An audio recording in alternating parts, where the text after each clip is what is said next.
Hey guys, Uncle Ray. Welcome to another episode of the Crypto Bellwether. A lot of you guys don't know, but I have a financial background. I do my deep dives for me and I share with my community. Now, I don't always tell you what you want to hear, but I tell you what you need to hear.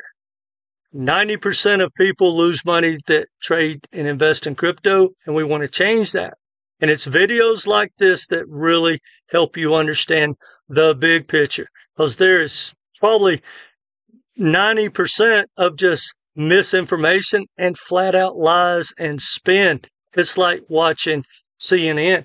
If I do a 5-hour deep dive, I spend 3.5 hours cutting through and figuring out what was a lie and what was fake news. Now, that being said, I want to talk about the big picture, and I want to talk about what's going on with Polkadot and Cardano with Bitcoin and their game plan of what they're trying to accomplish. And not only will it help you understand what's going on with those two projects, but it'll help you understand the big picture across the board. Because I believe over 99% of all of crypto projects are going to disappear. And a lot of utility tokens may be changing the world and may get a lot of adoption, but it doesn't mean they're going to be a good investment, because the supply is so great with most of these utility projects. The demand is not going to catch up for many, many years, if ever. So if you bear with me throughout this video, it will help you understand how to build a portfolio and make some better decisions. Now, that being said, guys, I'm extremely bullish, but you need to understand what's going on right in front of us. And when I surf around and listen to a lot of other tribal influencers, guys, they don't see any of this. And if they don't see it, they're not sharing it with you. You're not going to see it, and you're probably going to make some bad decisions. So hit the like button. Let's dive into what's going on with Polkadot and Cardano and in the big picture. Now, because of my background, my very first video, I uncovered that it was the first time retail was front-running Wall Street in the history of the world. And I say this with love, but retail does not get to take money from Wall Street. Now, a lot of people that were in crypto early, like the big boys of the world, it was easy. Just buy anything, and it did a 20, 40, 50x and then some. And it did it immediately. You didn't even have to sweat like we've been doing for this cycle. But guys, the big boys are here. And I've said, and I've understood from day one, that Wall Street, the legacy banks, and the governments, primarily the U.S. government, pick winners and losers. And a lot of that was just an educated guess, but it is happening right in front of us. People have no idea what's happening in crypto. The Wall Street companies and the banks are taking over and dominating crypto, and we have no idea, because we're only looking at the crypto sector and these projects. But you have projects like, JP Morgan's private blockchain. It has not only its private blockchain, but it has instant settlement. It's ISO 222 compliant, and it's dominating payments, the flow of money already, and they have all the customers. And if you don't understand that, you're probably going to think cryptos are like stocks, and they're not, guys. They're commodities. So hit the like button. Let's dive into what's going on with Cardano and Polkadot. And guys, I promise you, it may be a trend, but it shows that crypto projects are in trouble, and they definitely are not going to be good investments to hodl. But again, guys, I'm extremely bullish. But the more you can take off your plate of these 4 million tokens to stack, you'll understand which projects to stack and maybe help you take profits. All right. About 2 months ago, Charles Hoskinson, who is one of the smartest people in all of crypto, he really is, and he came out and said he was going to step away, and he started communicating with like XRP and some other projects, and he said, look, guys, we need to collaborate, because if we don't start sharing the adoption and the profits and the fees, we're going to disappear. Well, no one's looking to share, guys. Trust me, the only time Wall Street or a bank will share is if they need your tech in some small little sector, and it's just not worth maybe building out that whole protocol or whatever. But that got my attention, and it really solidified the way I've been thinking. Well, now Charles came out and said, hey, Cardano needs to have basically a Bitcoin reserve and start doing DeFi. And at first, when I heard that, it blew me away. And I had a long conversation with Grok to make me understand it. And not only did I find out that Cardano was looking at it, well, Polkadot is voting on it to do the same thing.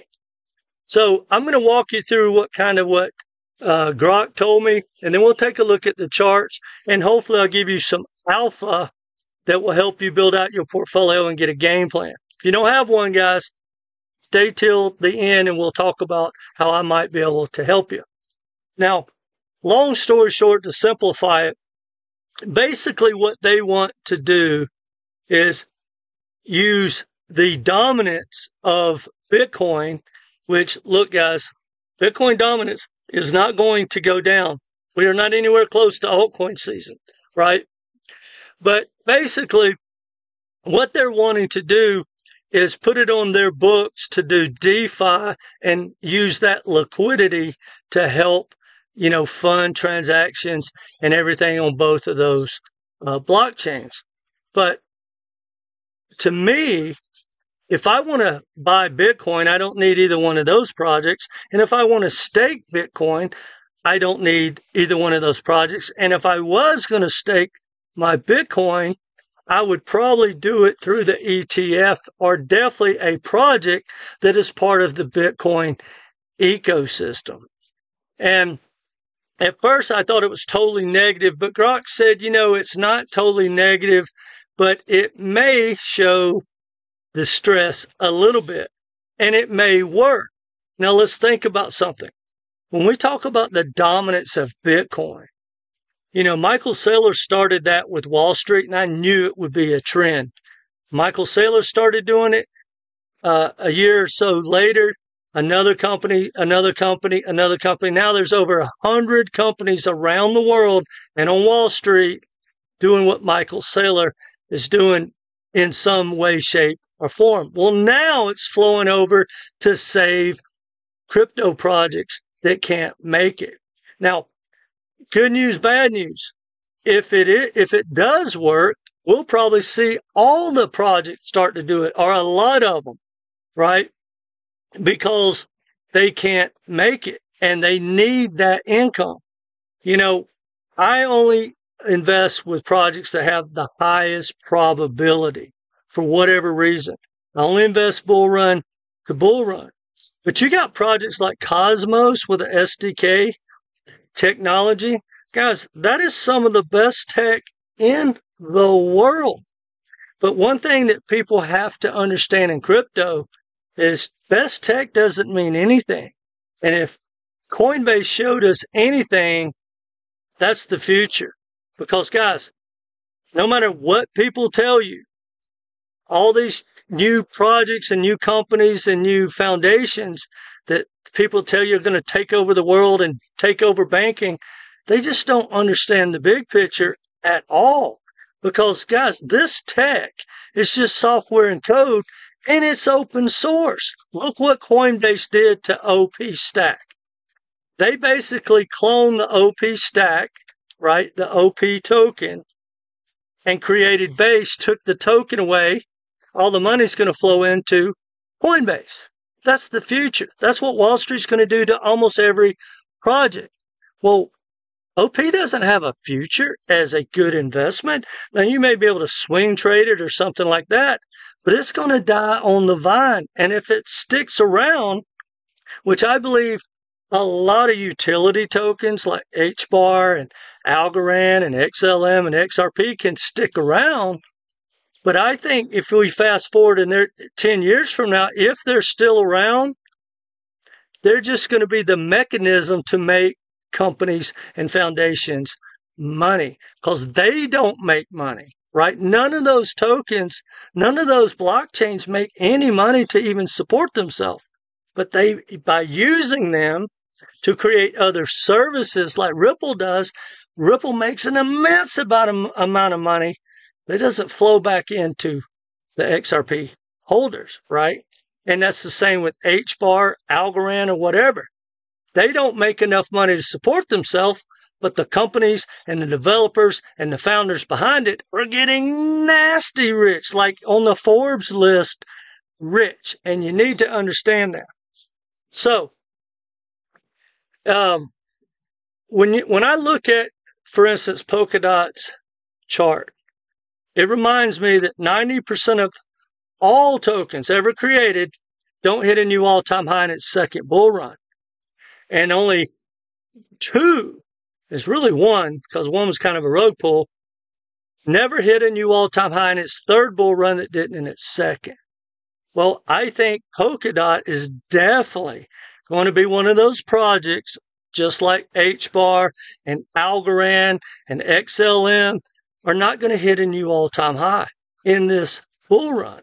Now, if Polkadot keeps going down, down, and down, and you can buy the bottom, there may be an upside at 3, 4, 5x there. But when you have 4 million projects to choose from, why would I do that? I may swing trade it. Same with Cardano. Cardano, both of these projects are amazing, but amazing projects don't mean it's an amazing investment. Look what happened when the retail came back and bought the Dino tokens, and XRP and XLM and HBAR and all those projects ripped. Some of them came back into Cardano, but nothing to talk about, and none of them came back to Polkadot. So anyway, guys, in the big picture, I think this is a big red flag to tell you to start paying attention to Wall Street. Stop thinking of cryptos like they're stocks. And if you want to make money, this is pure alpha. It's not debatable, guys. If you want to make money, the most probabilities, have the best opportunity to make life-changing gains. If you want to buy new projects, right, that have never experienced a bull run in the hot sectors. So in my opinion, you only need like 5 tokens. You need something in AI, a new AI agent, a new gaming project, definitely something in the base ecosystem like Arrow, we see what it's doing, and something in RWA like Ondo. And if you go back and study the charts, guys, those projects have outperformed all the old tokens, right? Like I often see people go, wow, XRP, if you bought the bottom, did a 5x. Wow. So what? Virtuals has done like a 20,000x, whatever it is. Life-changing gains. You put in $1, you become a millionaire, right? Virtuals, SP6900, AI16Z, Vader, those type projects, guys, are making life-changing gains. SUI, the Dino tokens that aren't making anyone rich, they've already done that. Even projects like Solana that has ripped. Unless you put big money and you bought at the bottom, no life-changing gains. Whatever that's worth, guys. So anyway, the reason I wanted to bring this to your attention was for everyone just to zoom out, understand what you're dealing with, and get a game plan to take profits. You're going to become the profits. Now, for me, I'll tell you what I'm thinking. I have some bags that I've been stacking like AI16Z, Hyperliquid, SUI, and a few others that are new projects. I have Superverse, older project, but it's got the FOMO, big Alex Becker, gaming boys that I think are going to pump that. But outside of those, I'm only going to invest from here on out in new projects, and I'm going to short every one of these pumps. And I think you might be able to make money, more money, when this altcoin season is over, which I do believe we're going to have, than you even thought about in this cycle. I truly believe that. So that being said, guys, if you need some help and need someone to take a look at your portfolio, I have a great portfolio course. Comes with a Zoom call. It walks you through all the information you need to understand tokenomics, market cap, how to compare projects. It answers any question you need to get a game plan about dollar cost averaging, in and out, everything you need. And I also have a shorting course, which comes with a Zoom call too, 13 videos. I think it's the best way to make money in crypto. If you need some help, reach out. I think everyone should learn to short. I also have an inner circle. So guys, whether you take me up on any of this or not, do yourself a favor. Get a game plan. And remember, if the majority were right, the majority would be rich. And if you don't take profits, you're going to become the prophets. So anyway, let me know what you think about Polkadot and Cardano wanting to put Bitcoin on its books. Because if nothing else, guys, whether you think it's positive or negative, it shows you Bitcoin is the GOAT. And it make the opportunity to make more money with a company or even a blockchain, maybe by stacking Bitcoin. If that's not an eye-opener, you know, I know a lot of people, especially the tribal people, are like, oh, it's old and slow. Guys, no one cares what we think. Wall Street loves it. The governments love it. Countries love it. Everyone is stacking Bitcoin. Period. And it is a store of value. Not one of these cryptos, not one, is a store of value. Think about it, guys. How can you be a store of value or a global currency if you can get dumped on and you're getting devalued? That's what crypto is opposite of. If you think about that, why is everyone in love with Bitcoin? It's hard money.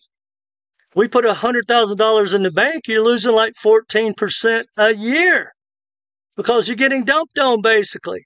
But yet they'll buy bad tokenomics cryptos and not understand the dilution. Guys, if a project's pulling out billions of dollars and putting their bank account buying other companies and buying jets, that's money that should be going into the ecosystem, going into your token.